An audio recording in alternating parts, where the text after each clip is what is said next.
Guys, our channel has been experiencing instability and we need your help. Leave a like so that our videos can be sent to all subscribers again.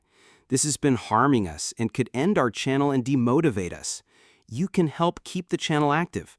Leave a like and comment something to help engage our channel. In the first link in the description, there is our secondary channel. Subscribe and like the latest video. This will also help us. Thank you very much.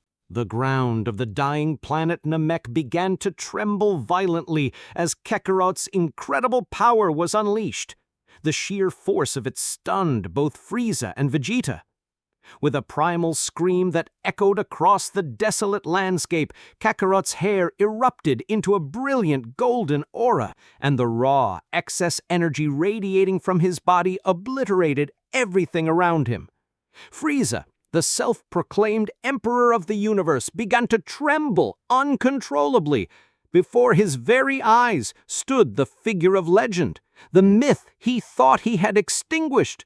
"No, no, no, this can't be happening!" he shrieked, his voice laced with terror. "You are the legendary Super Saiyan? I ended your life, along with that entire miserable planet!" A smirk played on Kakarot's lips. "It's a pity my father realized your betrayal. He sent me to another planet just before you carried out your pathetic purge. That damn monkey. It's all his fault I'm in this mess." "I'm not interested in your excuses," Kakarot interrupted, his voice cold and sharp. "My only desire is to humiliate you in the worst way imaginable before I finally snuff out your miserable life. Even if you are the legendary Super Saiyan, I have no intention of letting you kill me so easily," Frieza roared, channeling his pride. "I am the Emperor of Evil." Despite the overwhelming power gap, Frieza launched himself at Kakarot. He threw a desperate flurry of punches, but his fists might as well have been striking steel. Kakarot's body was unyielding, and Frieza's own hands suffered immense damage with each failed impact. Kakarot simply observed him with a bored expression. "It's my turn to attack. I hope you're prepared." Though Frieza was on guard, he was utterly unable to withstand the single devastating blow to his stomach. He collapsed to the ground, writhing in agony as bloody saliva dribbled from his mouth. Vegeta, who had been watching from a distance, was paralyzed by the sight. "What do I do?" he thought, a cold sweat on his brow. "I don't know what to do. If Kakarot can humiliate Frieza that easily, I stand no chance against him." Kakarot seized Frieza by the neck, his grip like a vice. Frieza flailed, landing several blows on Kakarot's arm, but they were useless. He couldn't break the hold. "And you call yourself the Emperor of Evil with this pathetic level of power?" Kakarot sneered. He released his grip, but before Frieza could fall to the ground, a powerful kick sent him hurtling through the air, crashing through and destroying several mountains in his path. Unseen by the warriors, a powerful, exiled being from the divine realm observed the entire battle. He was searching for a new vessel, a body worthy of containing his essence. "The power of this Saiyan is incredible," the being mused.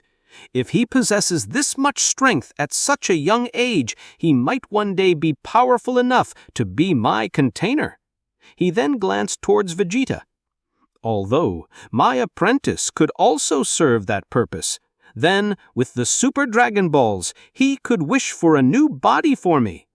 This mysterious figure, named Kronos, focused on Vegeta.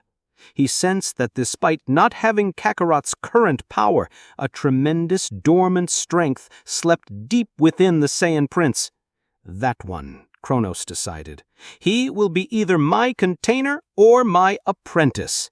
Suddenly, Kakarot felt Vegeta's energy surge as the prince charged towards him with a speed he almost couldn't react to. "Vegeta? Vegeta!" Kakarot taunted, turning to face him. "What are you doing? Hiding like a rat? Don't you call yourself the Prince of all Saiyans? To me, you look like nothing more than the Prince of Cowards." Enraged, Vegeta tried to swallow his pride, but his fury was too great. He threw a mighty punch that connected squarely on Kakarot's face. yet Kakarot didn't even budge a millimeter. "Ha ha! How pathetic! Is that all the power you have?" Kakarot laughed. He channeled a massive amount of energy into his own punch. But before he could connect the blow, a shimmering scythe of energy sliced through the air, striking Kakarot and sending him flying with significant damage. A swirling portal opened behind Vegeta, teleporting him to a secret location. Kakarot crashed into a distant mountain range, carving a trench through the rock. "What the hell?" he grunted, spitting blood. "He attacked me from behind, the coward!" He flew quickly to where Vegeta had been, but the prince had vanished. The delayed effect of the scythe's attack suddenly hit him, and he vomited a massive amount of blood. Damn it! The damage that thing caused is incredible. I didn't see it coming, and my body feels like it's been torn apart. At that moment, Frieza re-emerged, now accessing 100% of his power. He unleashed his full fury against the injured Kakarot. The impact was tremendous, and Kakarot's power diminished considerably, making it difficult for him to keep up. In a moment of carelessness, Kakarot managed to create some distance and pushed his power even further, ascending to Super Saiyan 2. After a brief but intense exchange of blows, he left Frieza battered on the ground, but Kakarot also collapsed, exhausted and injured. "Damn it," he gasped. "I never thought that other fighter, the one who wasn't Frieza, would be able to wound me that badly. My body is in agony." "That's what you get for fighting the Emperor of Evil," Frieza rasped from the ground. "I warned you, even if you are the legendary Super Saiyan, defeating me would not be easy." Summoning his last reserves of strength, Frieza charged Kakarot one last time, but Kakarot, channeling all his remaining power into his leg, met the charge with a single decisive kick that separated Frieza's head from his body. The Emperor of Evil was finally defeated. Kakarot immediately reverted to his base state, the strain too much to bear. "Damn it! My body hurts too much. I have to get back to my ship, quickly!" With the last of his energy, he stumbled back to his ship, and the moment he was inside, Kakarot fell unconscious, and the ship, with its... Vegeta's eyes widened in understanding. "So you're saying the 6 eliminated universes were the strongest of the original 18? And even among those 6, you were the most powerful of all?" "You are correct," Kronos confirmed, "though I would have to omit the existence of the Grand Priest from that calculation. Since I currently lack my divine energy, they would be my only true challengers." "I truly want to be your disciple," Vegeta declared, his ambition reignited. "With you, I can achieve incredible power." "Then I hope you are prepared," Kronos said with a sinister grin, "because the training I will grant you will be worse than death itself." Meanwhile, Kakarot's ship had crash-landed on a strange planet. Without the correct coordinates, it had simply headed for the nearest habitable world. He stumbled out of the wreckage and collapsed, completely out of commission. The native inhabitants of the planet found him, and seeing his state, helped heal his grievous wounds. 5 days later, Kakarot finally awoke, instinctively snapping into a combat pose. He quickly realized the peaceful warriors around him had saved his life when he was utterly helpless. "I suppose I have to thank you," he conceded. "If it weren't for you, I would have died." He began to train with these inhabitants. While they lacked great physical power, their unique abilities were incredible. They could even give Kakarot trouble, as some of their skills allowed them to completely erase their presence, making it impossible for him to sense their energy.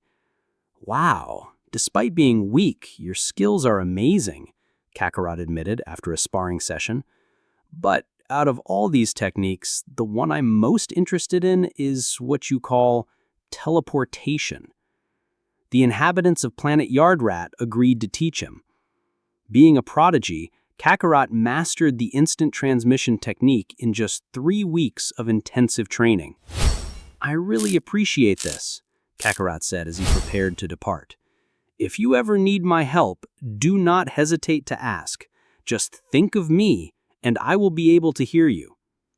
With a final nod, Kakarot left Planet Yardrat, using his new technique to head towards Earth.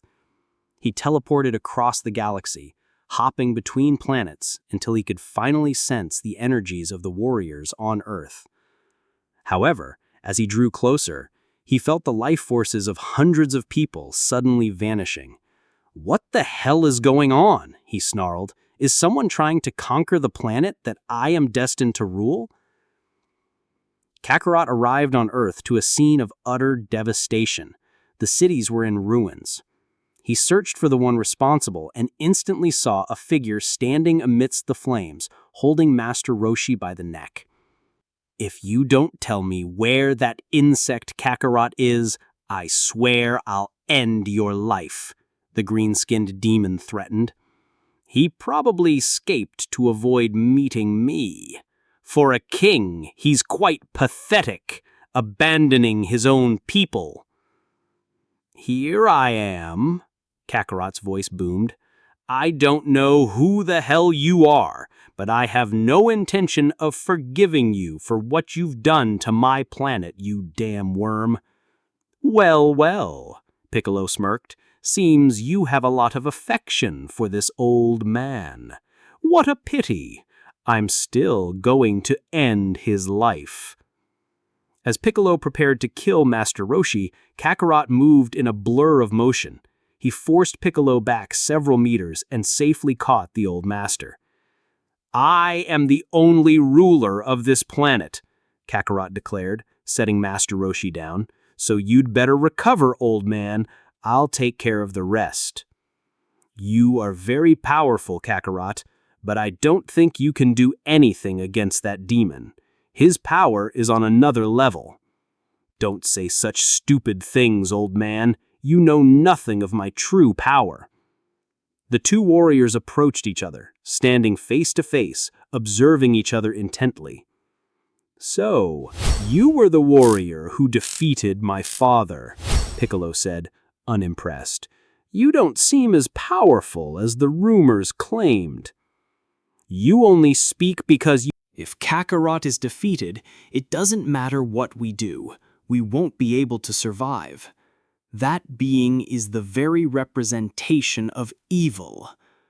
Piccolo unleashed a massive attack that sent Goku flying, exploding on impact and leaving him gravely wounded, spitting large amounts of blood onto the battlefield. "I never thought the son of that miserable King Piccolo would become so powerful," Goku thought, his mind racing. "I'll have to use 100% of my power. I remember the inhabitants of that planet. They gave me the divine knowledge, the sacred water." "What happened to you? Have you already given up?" Piccolo mocked him. "Let me tell you, you are absolute garbage. I thought you would be a more challenging opponent. Just as you have become very powerful, I have also achieved a new level of strength. And at this moment, I plan to end your existence once and for all." "It doesn't matter what power you're hiding," Piccolo boasted. "This power was granted to me by the Dragon of the Spheres himself. I doubt you can overcome his might." "You'd better prepare yourself," Goku replied, a strange calm in his voice. "Because at this moment, you will witness my new transformation. I actually have 2 more, but I doubt Super Saiyan 3 would be enough to face you, so I will use divine energy." "Divine energy?" "The blows I've given you must have rattled your brain. You're speaking pure nonsense. There is no such thing as divine energy." At that moment, Goku returned to his base state and began to concentrate. The sky above darkened, and a strange, serene presence descended upon the battlefield. A great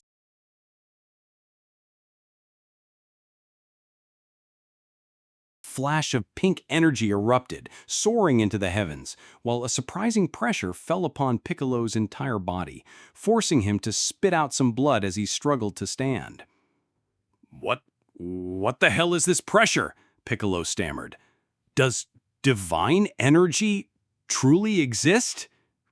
A new form was revealed. Goku's hair was a vibrant pink, and his aura was a swirling mix of crimson and rose. "This is the Super Saiyan God," Goku announced, his voice sounding layered and otherworldly. Although I prefer to call it Super Saiyan Rosé. Without another word, Goku vanished. He reappeared in front of Piccolo and delivered a single, incredible blow to his stomach. The impact was so devastating that Piccolo collapsed to the ground instantly, completely paralyzed and unable to move. With just one strike, he had suffered unimaginable damage and was left crawling helplessly. "Wow," Goku commented, looking down at his fist. "Even though I tried to contain myself, he couldn't even withstand a single one of my blows. What a shame. In the end, you were just another insect." "I can't believe it," Master Roshi whispered in awe. "Kakarot completely turned the battle around. With a single punch, he left the Emperor of planet Earth on the floor." Meanwhile, on Beerus's planet, the two deities were ready to depart for Earth. However, they suddenly sensed a second individual with the energy of a god appear within Universe 7. This new development truly irritated Beerus. "I don't know what the hell is going on in that damn place, but I plan to finish off all the warriors who possess divine energy," he snarled. "I will not let them get my universe erased." "In that case, Lord Beerus, we must hurry. If Daishinkan-sama or Zeno-Sama perceive the energy of both these warriors, they will destroy all of Universe 7 without a second thought." With great speed, the two deities began their journey across the cosmos. Back on the battlefield, the situation had reversed completely. Piccolo was now Kakarot's punching bag, unable to even stand as Kakarot's impossibly fast movements and unreal power destroyed him from the inside out. Kakarot grabbed him by the neck, slamming him down and dragging him across the surface of the planet. "Don't you ever forget that you are just another worm. You are still alive only because I have allowed it. If I had wanted to end your life, I would have done it from the beginning. Although I must confess something. If you had fought with all your power from the start, I might not have had the opportunity to access 100% of my own." He stretched one of his hands out, preparing to atomize Piccolo. "Die for your arrogance." However, with a final, desperate surge of will, Piccolo moved with surprising speed, appearing behind Kakarot and wrapping him in a powerful full Nelson hold, attempting to crush his bones with incredible physical force. "I must confess, you have exceeded all my expectations," Piccolo grunted, straining. "But right now, I plan to end your life, even if it means I die with you. If you think you can end me with mere physical force, that will be impossible. No matter what you do, you are still just trash compared to me." "I want to test that theory," Piccolo roared. "I'll see you in hell, you damn Kakarot!" Piccolo channeled all of his remaining energy into one final cataclysmic explosion that devastated half of planet Earth, ending all life on that side of the world. The explosion raged for many minutes. When the light finally died down, Kakarot could be seen floating in the crater's epicenter. He only had a few scratches, nothing serious. "Wow," he said, genuinely surprised. "I'm impressed that damn worm was willing to sacrifice himself. But with such a low level of power, he could never have ended my life." Meanwhile, back in the special dimension of Kronos, the training with Vegeta had continued. Within that dimension, hundreds of years had passed, and Vegeta had achieved an incredible level of power. "This is it, the ultimate power," Vegeta thought. feeling the destructive energy course through him. So this is the state of a god of destruction. He decided, at this moment, I will release all my power so he can see how strong I have become, thanks to his training. Don't worry, Vegeta, Kronos' voice echoed. Show me. I want to be a witness to the incredible power you have achieved. Instantly, Vegeta expelled his power. His hair changed to a deep purple, and his aura was a swirling mix of crimson and rose. This is my ultimate power. The very fabric of the dimension is cracking around me. Through one of those small cracks, Beerus and Whis, on their way to Earth, sensed the energy of a third subject who had matched the power of a god of destruction. This new development truly irritated Beerus. I don't know what the hell is going on in that damn place, but I plan to finish off all the warriors who possess divine energy, he snarled. I will not let them get my universe erased. In that case, Lord Beerus, we must hurry. If Daishinkan-sama or Zeno-Sama perceive the energy of both these warriors, they will destroy all of Universe 7 without a second thought. With great speed, the two deities began their journey across the cosmos. Back on the battlefield, the situation had reversed completely. Piccolo was now Kakarot's punching bag, unable to even stand as Kakarot's impossibly fast movements and unreal power destroyed him from the inside out. Kakarot grabbed him by the neck, slamming him down and dragging him across the surface of the planet. Don't you ever forget that you are just another worm. You are still alive only because I have allowed it. If I had wanted to end your life, I would have done it from the beginning. Although I must confess something. If you had fought with all your power from the start, I might not have had the opportunity to access one. It's time, Saiyan, Beerus said calmly. I plan to finish you. With a flick of his finger, Beerus delivered a slight tap to Kakarot's forehead. The impact was enough to send him crashing to the ground, knocking him unconscious instantly. Beerus picked him up by the neck, stretching out one of his hands.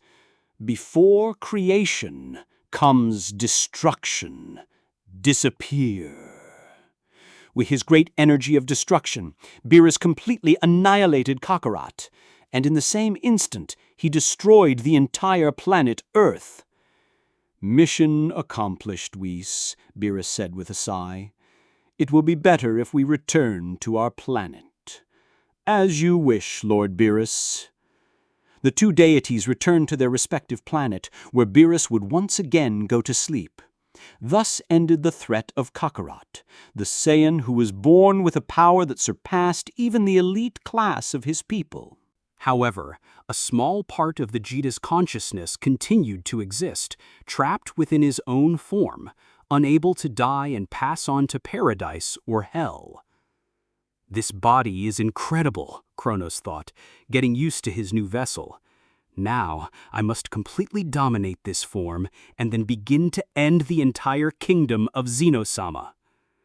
But at that moment, the entire dimension was completely shattered, revealing a furious Beerus, releasing an incredible power all over the place.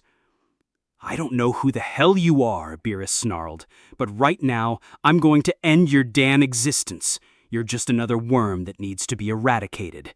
If you possess divine energy, it's my duty to eliminate you. It's nothing personal, just orders from the great Zeno-Sama. The possessed Vegeta smirked. But if it isn't Beerus, you damn anorexic cat, it's been so long. Perhaps you don't recognize me in this form, but I am the ancient god of Universe 17, Kronos. Beerus's anger flared as he remembered how Kronos, in his original body, had completely humiliated him in the distant past, back when Beerus was known as the god of the underworld, Anubis. What bad luck you have, Kronos Vegeta taunted. This dimension will be your grave, and in the process, you'll be a great warm-up for me to get used to my new body. Using Vegeta's ultra-ego form, he attacked Beerus. But to his shock, Beerus stopped the blow with a single hand. With a slight squeeze, he shattered Vegeta's arm, causing blood to spray onto the ground. "You were able to humiliate me once, long ago," Beerus said, his voice dangerously low. "But time passes, and my powers have increased in an amazing way. I was even considered a candidate for the old gods." "What are you saying? This must be a mistake," Cronus roared in disbelief. "You damn good-for-nothing cat. You could never be summoned to belong to the group of the old gods." "I don't have time to play with you," Beerus stated flatly, "but I will show you a fraction of the power I've obtained in this short period. So, I hope you're ready." Instantly, Beerus expelled a fraction of his incredible power. The aura was so immense that it left Kronos completely stunned. The power that Beerus released was comparable to that of the most powerful old god. Gripped by an incredible terror, Kronos tried to escape the dimension, but Beerus descended upon him, delivering a brutal beating that left Kronos unable to do anything in response. Beerus grabbed him by the neck, lifting him effortlessly. "You were once one of the most powerful old gods," Beerus said. "But right now, you're nothing more than an insect. So die, you damn worm. You will become nothingness." Beerus used his destructive Hakai energy, completely erasing Vegeta's body and Kronos' soul along with it, leaving not even ashes behind. "Whis," Beerus said, turning away. "Let's go quickly to Earth to end that last disturbance. I don't want any more of these divine energy upstarts getting more powerful." "As you wish, Lord Beerus. We'll be there in approximately 10 minutes. Meanwhile, on the now lifeless Earth, Kakarot was meditating, intending to dominate the massive energy output of his Super Saiyan Rosé state. "The power of this transformation is incredible," he thought, "but I have to become much more powerful. I'm sure that more powerful beings exist somewhere out there." At that moment, a great pillar of light descended from the sky, landing in front of Kakarot. He immediately snapped into a battle pose. "You are the mortal who has dealt with divine energy," a calm voice stated. It was Beerus. "I must apologize, but right now I have to end your existence." "I don't know who the hell you are, but I don't intend to let you end my life so easily. I have the goal of becoming the Emperor of Evil." "You're just like Frieza," Beerus noted with a yawn. He also pretended to be the Emperor of Evil, but in the end, he was just a good-for-nothing worm. "So you must be one of Frieza's subordinates. In that case, you'd better leave. I've already ended Frieza's life, and I won't hesitate to end yours." "So you were the one who killed Frieza. How interesting," Kakarot mused. "You'd better use all your power, in case you don't want to die in a single blow." Kakarot sensed a strange, overwhelming power emanating from the figure before him. He immediately accessed the Super Saiyan God state and, without hesitation, launched himself at Beerus. But this time, even though Kakarot used all of his divine power, he was completely unable to land any of his blows. This enraged him even more. Kakarot created distance, his mind reeling. "What the hell is this guy? I'm using all of my energy reserves, and I can't do anything against him. Could this be my end? No, I can't allow it," he roared to the heavens. "I am destined to rule this entire universe. I am the powerful Kakarot." Using even more of his power, Kakarot attacked Beerus again. But no matter how great his efforts were, he was utterly powerless. At the peak of his charge, Beerus easily stopped one of his punches.